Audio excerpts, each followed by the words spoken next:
This show is part of the Head Stuff Podcast Network. Welcome, gather round the fireside and listen to a tale of Fionn McCool, Cú Chulainn, Deirdre of the Sorrows, Gráinne Wail. From giants right down to fairies, of both the drooping and solitary, and ghosts who are sometimes scary. Anything goes by the fireside. Yeah. Fireside, the Puka fireside, the Merrow fireside. Kings and queens fighting heroes, don't you run from the fun, there's no need to hide. Sit by the fireside.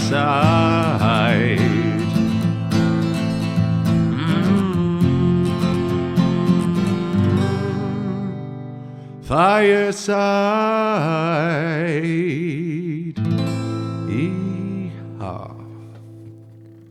Hello and welcome to Fireside, the Irish storytelling podcast.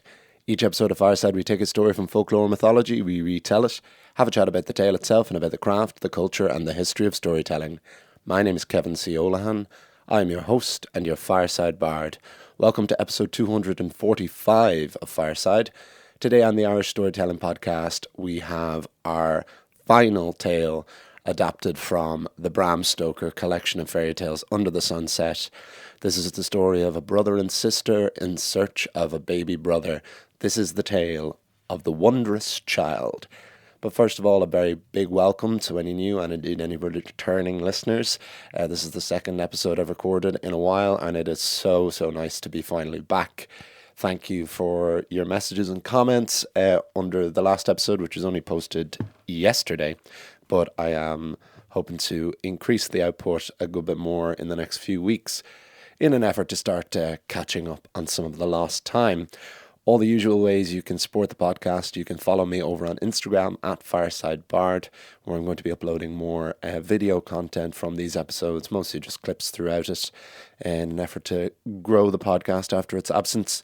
You can email me at thefiresidebard@gmail.com if you're not on social media, and you can support Headstuff Plus at headstuffpodcast.com, where for as little as €5 a month, although you can pay more if you want, you can gain access to bonus material, not just for Fireside, but for all of the podcasts on the Headstuff Podcast Network. And the final and favorite way, personally, that you can support the podcast is you can buy my book. That is Garden Sea, a Neo-Myth of Home, which is available in paperback from the Headstuff website. We can ship all around the world. I shipped one off recently there, which is great. I always love, it's my favorite thing to ship and send off these books. You can also get that instantly on Kindle.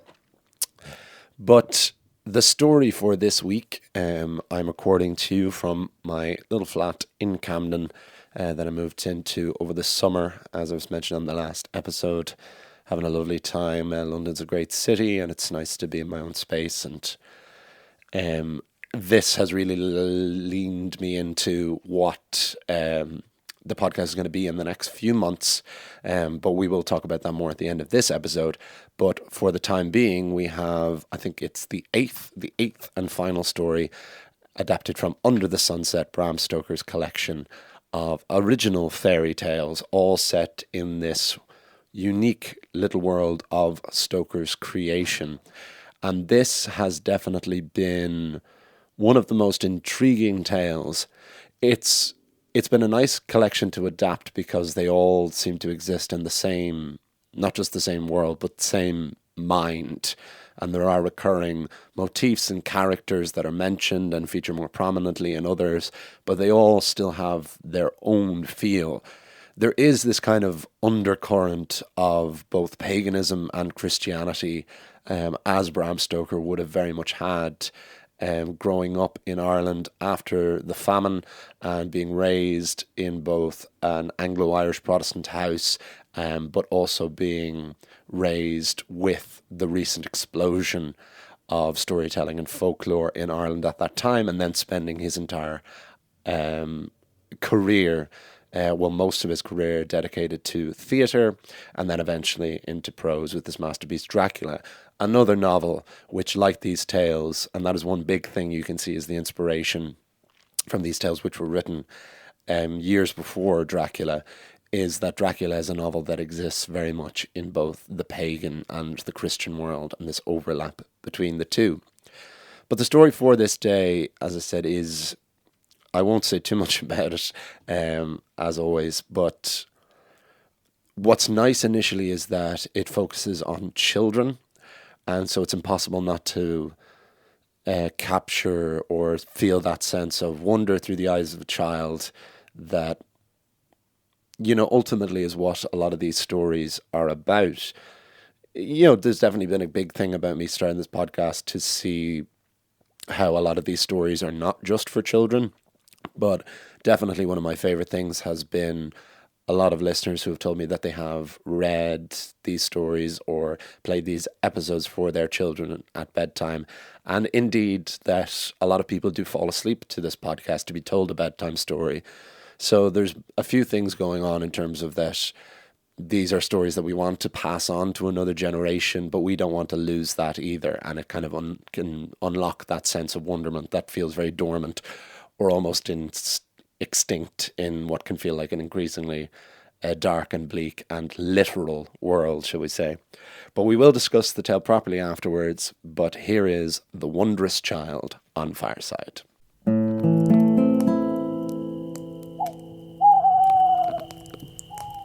The Wondrous Child. By a creek that ran directly to the endless ocean of the land under the sunset, there was a peaceful and thriving village.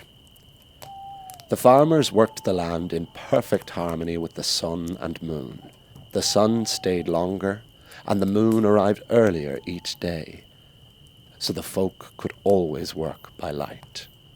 The harvest moon. The lord of the manor, who presided over the village, was unlike most other wealthy people who hoard their wealth and land. This lord was known to be generous to all, and the doors of his mansion were always open to the poor and to those in need. The lord of the manor had 3 children. Well, 2.5. He had a son and a daughter, and an infant babe who was about to pay his first visit home. The boy and girl were named Sybil and May, and the two were as close as any 2 siblings could be. May idolized her elder brother and wouldn't do anything without him. And Sybil, for his part, did not want to do anything without his sister. They were at the ideal age of youth, before self-consciousness and doubt, when emotions are immediate and pure, and wonder is everywhere and in everything. The 2 precocious children were keen adventurers, and had searched every inch of every field belonging to their father. So generous was the Lord, and so contented the people of the village, that despite their young age, Sybil and May were free to explore on their own. In fact, the children knew the land of their father better than he did. There were pockets and corners and secrets of the land that only they knew, and that they told no one else about. Sybil and May had 3 favourite nooks. There was the old oak tree, hollowed out on the inside, with so many squirrels that it looked like a bustling city. There was the cave, that had an opening at the very top, with room for only 2 small people to overlook the entirety of the land under the sunset. And there was their favourite place of all, the old weeping willow. So thick were the drooping branches that even in the winter months, when the leaves had melted away, no light shone through. And in the summer, the willow became so lush and green that it was almost impossible to move the branches to make one's way into the bower. Sybil and May had only been able to discover what lay inside because of one set of branches that had been damaged by a storm long ago and had been replaced with thinner shoots which formed a secret passageway. In the bower of that weeping willow, the children felt like they were in a world built only for the two of them. There, they would bring their lunch and talk about their dreams for the future. Sybild had a toy boat with white sails, and he and his sister dreamed of one day building a boat large enough to hold them both so that they could explore the endless sea. On the day their baby brother was brought home for the first time, Sybild and May packed a lunch and visited each of their 3 favourite hideaways. Because there was not much of an age gap between them, Sybild did not remember when May was a baby, and May had only known Sybild as her older brother. A baby in the house was a new experience for both of them. Naturally, the children were not used to having to split their parents' attention 3 ways. And if anything, the new arrivals seemed to be receiving the lion's share. But still, they were enamoured and fascinated by the baby. They had only glimpsed him briefly, but immediately fell in love. "I wish we had a baby," said Sybild. "We do have a baby," said May. "Both our parents have a baby. I wish we could go and find our own." "Where do babies come from?" The age-old, immortal question. "I've heard they grow with parsley," said Sybild. "Parsley?" inquired May. "Yeah, Father told me that babies are found in parsley leaves, because like humans, parsley is hard to grow, but once it does, it's strong and resilient." "But we've seen lots of parsley leaves on our adventures," May pointed out. "That's true," said Sybild. Then May added, "Maybe babies come from parsley leaves across the endless sea." "Of course," said Sybild. "Oh, I wish my boat was bigger so that we could sail and find our own baby, and make him the king of the feast." Because they could not search for their own baby brother, Sybild and May set about to make a wreath from the fruits of all their secrets. They went to the old oak tree and told squirrels of their baby brother, and took acorns and branches of oak. From the cave and the weeping willow they gathered hyacinths and tiger lilies, and most of all, poppies. There were poppy trees beneath the bower of the willow that grew taller than both May and Sybild. These were their favourite plants of all. "We must have lots and lots of poppies for the baby. They will be his favourite," said Sybild. "How do you know?" asked May. "Because he'll be our little brother. The poppy is our favourite. Why shouldn't it be his?" And while picking the poppy flowers and mixing them with the other flowers and branches, fashioning them into a large wreath, Sybild began to think further on where babies come from. "Do you think that babies grow in the ground?" he asked May. "What?" "You know, with the parsley. Does a baby grow like a flower?" "No. They must be put there for us to find." "Put there by who?" "By the angels, of course." This seemed a satisfactory answer to both. Once the wreath was finished and their lunch was eaten, the brother and sister grew tired, and there in the bower of the great willow, Sybild and May fell fast asleep. When they awoke, Sybild felt compelled to go to the shore. He wanted to sail his boat, which was tied up by the creek. When they arrived at the shore, Sybild saw the little boat far out in the middle of the water. He grabbed the rope that tied it to the shore and began to pull. As he pulled, he asked, "May, is it just me, or is that boat getting bigger?" May was doubtful, but soon Sybild needed help in pulling in the vessel. Sure enough, when the boat was at the shore, it was 4 or 5 times its usual size, just about big enough for a brother and a sister. Sybild said, "May, our dreams have come true. We can sail across the endless sea and find our baby." That boat is only a toy. It won't hold the two of us. But Sybil was already on board, which was steady as the tide beneath. Come on, it'll be an adventure. As soon as she stepped on board, the anchor on the boat raised itself and the sail unfurled. A breeze picked up and off Sybil and May were carried. Sybil grabbed the tiller to at least give the illusion that he was in control. He and his sister had spent many days by this shore gazing out to the horizon of the endless sea, and the two had even learned how to swim, but never had they set sail. So like with their new baby brother, everything else they did that day was brand new.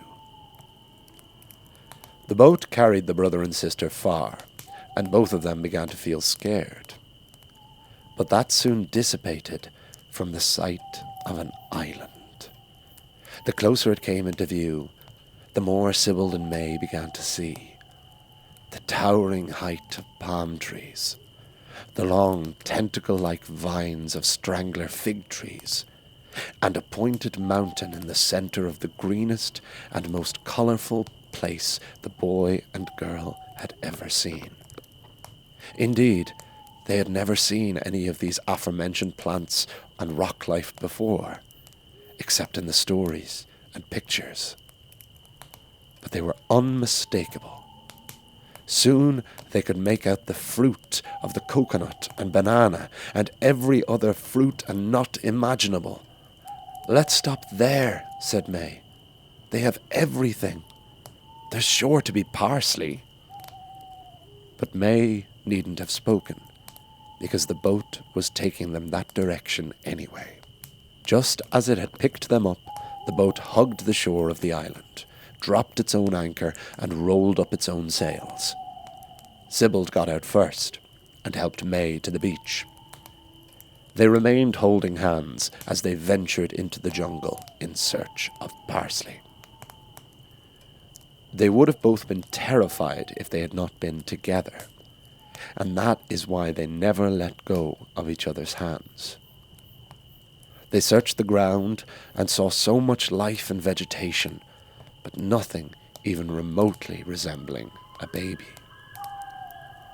May said, "A baby is so much bigger than parsley. There's no way we would miss him." "I don't know," said Sybil. "Everything is so large here. Maybe the parsley is bigger than we are now." Suddenly they heard the distinctive sound of a high-pitched giggle. They ran towards the sound, and at the base of a palm tree they found a bed of the familiar greenery of fine parsley. May reached through the delicate leaves, and there on the bed of herbs was indeed a baby boy. May carefully picked the baby up. She had not yet held her own baby brother, but had seen from her parents that babies were very precious things. As soon as Sybil saw the baby, he had never wanted anything more in his entire, albeit short, life. "Give him to me," the boy said. "He's mine." "Why is he yours?" "I'll take better care of him," said May. "He was my idea, and he's a boy. A boy should take care of a boy." The baby began to frown and cry as the siblings squabbled, continuing until they noticed the baby had stopped making any sounds at all.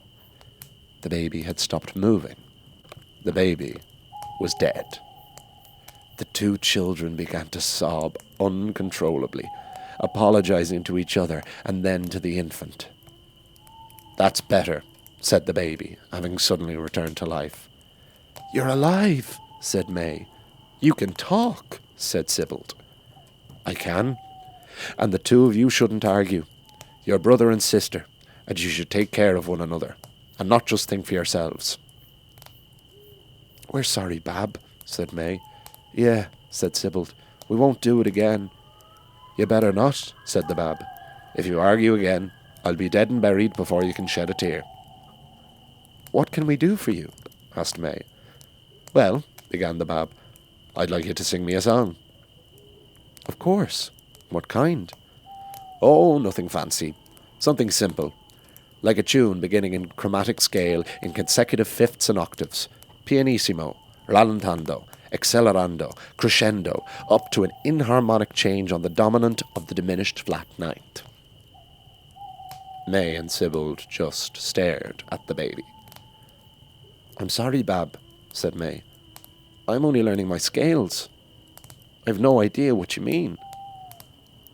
That's okay, little mother, said the Bab. Just sing me a song from your heart. And May did just that.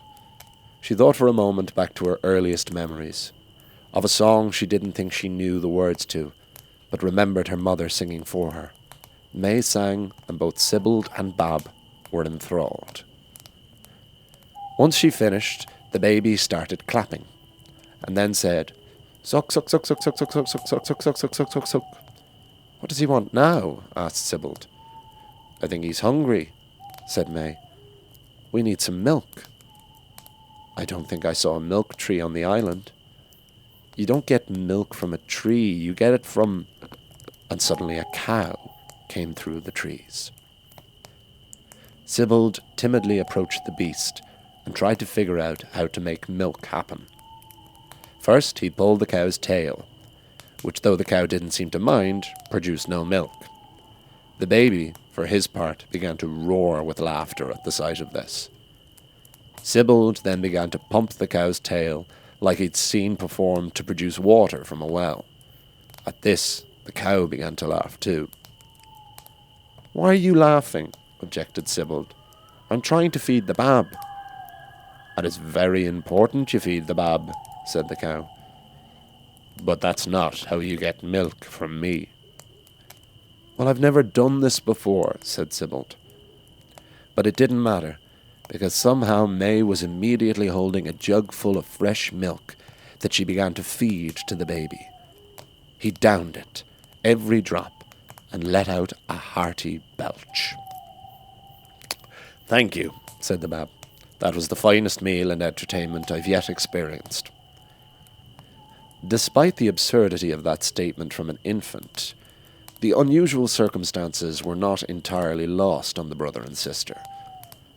There was something different about this baby. With the baby fed and entertained, the siblings then felt that they just had to protect him now from anything that came forth. First they heard what sounded like a cat thundering its meow. A tiger pounced from the trees in front of the trio. Sybil and May both guarded the baby, but there was no need, for once the tiger saw the Bab, he put his teeth away and lay down at his feet. The tiger was now there to protect them, and just as well, because soon a seemingly endless snake and taloned hawk came from the grass and sky respectively, each about to strike before they noticed the Bab. Then the snake curled up its coils and the hawk perched on a tree branch above. And it didn't stop there. A shark and crocodile approached from the endless sea with their hundreds of teeth between them, and the croc stood sentry on the beach, and the shark patrolled the shore. But surely not even the Bab could control the land itself. The ground beneath them began to shake, and Sybil and May looked up at the mountain, which exploded in smoke and fire. Red-hot lava began to spill down the mountain towards them. No number of tigers, snakes, hawks, sharks, or crocodiles could protect them from the calamitous unpredictability of a God-sent natural disaster. And it wasn't just a volcano. From the magma erupted a dragon, almost the size of the island itself, which swooped down as all the menagerie gathered around the Bab in an effort to shield him from rage and fire. But yet again, there was no need, for the dragon simply flew down and, like all the rest, lay down on the ground beside the Bab, using his wings to guard against smoke and ash and spark. Once the volcano had died down, Sybil turned to May. Do you remember when you said to me that the angels leave the baby in the parsley? Yeah. I think Bab might actually be an angel. May thought that this was the only logical answer. If he is, we better be very respectful to him, like all the animals. Sybil nodded. Mr. Bab, began May, don't all the creatures look so beautiful when they are at peace like this? They do, said the Bab.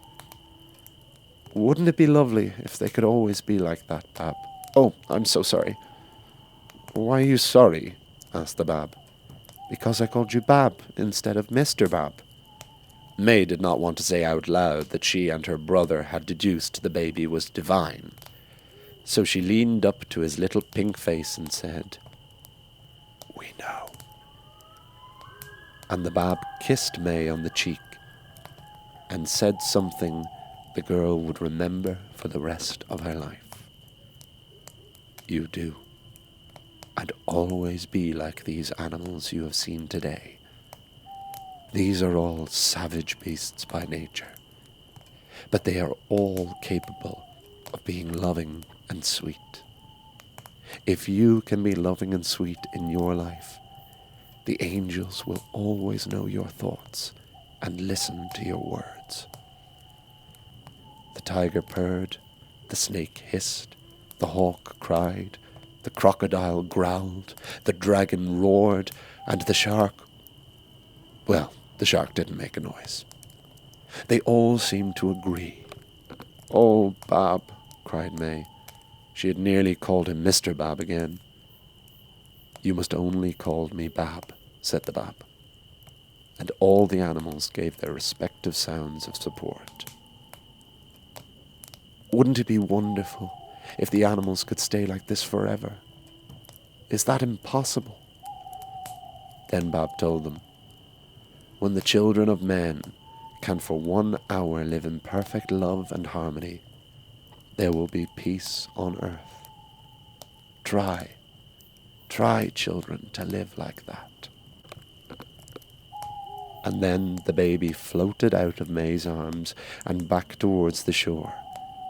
The children kissed all the animals, who bowed and shuffled as they said goodbye. Sybil and May followed the wondrous child back to their boat, which sailed them home once more. This time, the boat seemed to be following the floating baby. Perhaps it always had been. The boat reached the shore of the village, and the Bab guided Sybil and May back to their sanctuary in the willow tree. As they lay on the ground, exhausted from their adventure, the wondrous child waved to them and became dimmer and dimmer until both Sybil and May fell asleep. And they slept among the poppies in the bower of the willow tree as the sun began to set in the land under the sunset. The end.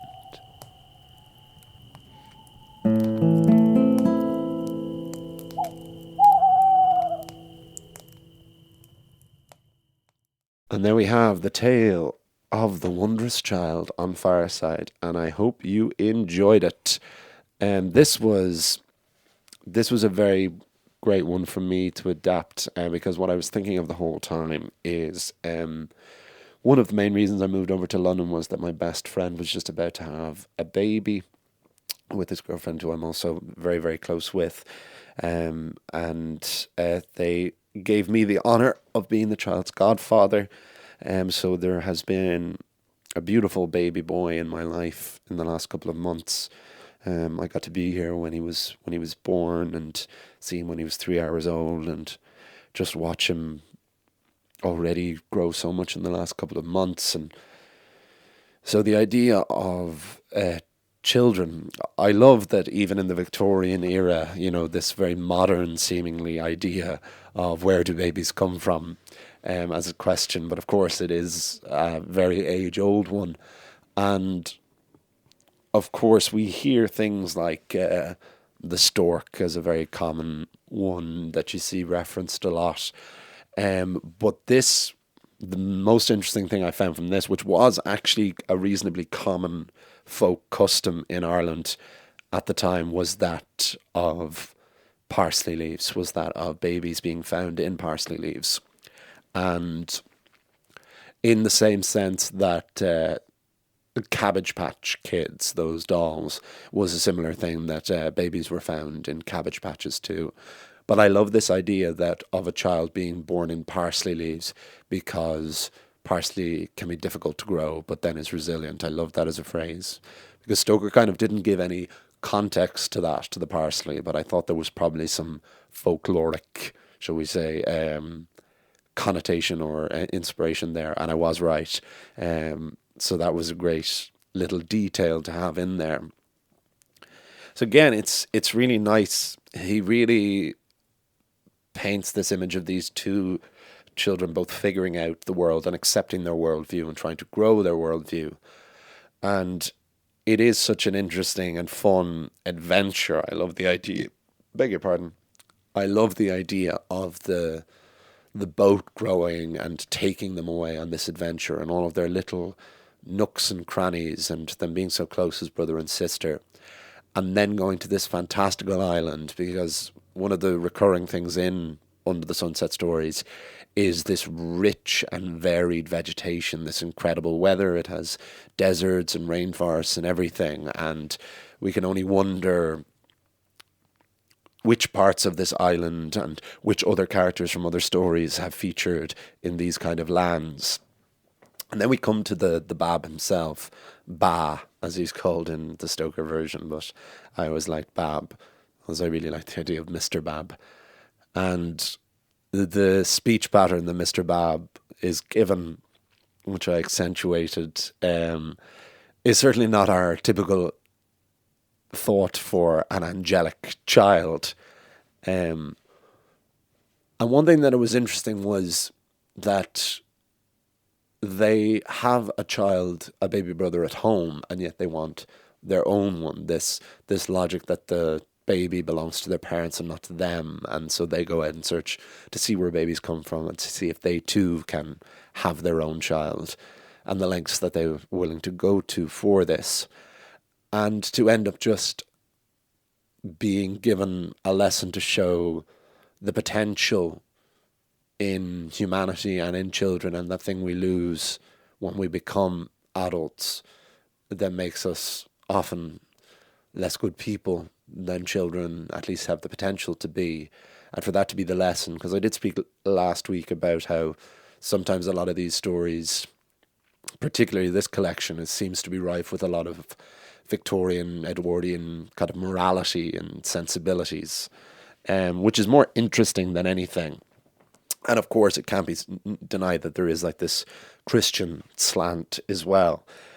And I try to veer away, for the most part, from morality and things like that, because I know that has affected negatively a lot of mythology, in terms of it being warped to fit with this Christian agenda. But it, of course, naturally is not always bad, and I don't think it's bad here. I quite like the image of all of these beasts from land and sea, from the tiger, and how the tiger is described as thundering its meow. That one was lifted directly, as was, I mean, I wrote most of this, expanded most of this in my own words, of course, but every so often something, a phrase or a certain section is written so well that I feel it can't be improved upon, or just want to see, for people to see, especially if they don't end up reading these original stories themselves, the true greatness in them, and that description of the song with the chromatics and the diminuendo and the crescendo. And that took me back to studying classical music when I was a kid, but I loved the idea of that incredibly overly elaborate, but of course, because of course angels and choirs and music, so it makes sense that they would be incredibly sophisticated in their palates for music. And then for May to just sing a song from the heart, and for it to be as enthralled. But to go from the tiger to the snake, and then the crocodile, and the shark, and then right up to a dragon exploding out of a mountain, like Chernobog in Fantasia in The Night on Bald Mountain. I can't help but love is overall, like, apart from some angels and basically more spiritual kind of features and factors in these stories, there hasn't been too much high fantasy, shall we say. And so you can't just beat when you have a dragon. And if it is a dragon exploding out of a fire of hot mountain, all the better. But the tale did actually run. It was one of the longer stories I've adapted in a while. So that kind of does wrap things up, as I don't want to let these episodes get too long. But yeah, I really hope you did enjoy that. And as always, let me know your thoughts on it. If you have any more discussions, we can always keep going. But definitely the abiding thought for me was the idea of being put into the mind of a child when another child is born. And I couldn't help but just thinking about the first time I held my godson. And again, how when you write anything, even if it is adapting an old story, you put yourself, or at least try to put yourself in the place of these characters. And I could just feel that baby in my arms as well. But next week we start a brand new chapter, a brand new journey on Fireside, because that wraps up Under the Sunset just before Halloween now. But we are now going on to adaptations from a brand new book I discovered called Celtic Weird, which I'll talk about properly next week when we dive into the first tale of it. But we're getting back to more grassroots of Fireside in terms of just adapting classic folk tales, many of which I haven't encountered before, from every insular Celtic culture. So not just Irish and Scottish and Welsh, but Breton and Cornish, and Manx as well. And I'm really excited. I've written about 4 of the stories so far, and some of them are some of the most weird and wonderful we've had on the podcast so far. So I'm really looking forward to sharing them with you. So follow me over on Instagram at FiresideBard. Email me at thefiresidebard@gmail.com. Buy my book, Garden Sea, available in paperback from the Head Stuff website. I'll see you all. You'll hear me all next time. And remember, wherever you are and wherever you go, you can always join me by the fireside. This show is part of the Head Stuff Podcast Network, a hub for the creative and the curious. Shows are produced in association with Head Stuff and the Podcast Studios Dublin. Find out more or become a member at headstuffpodcasts.com.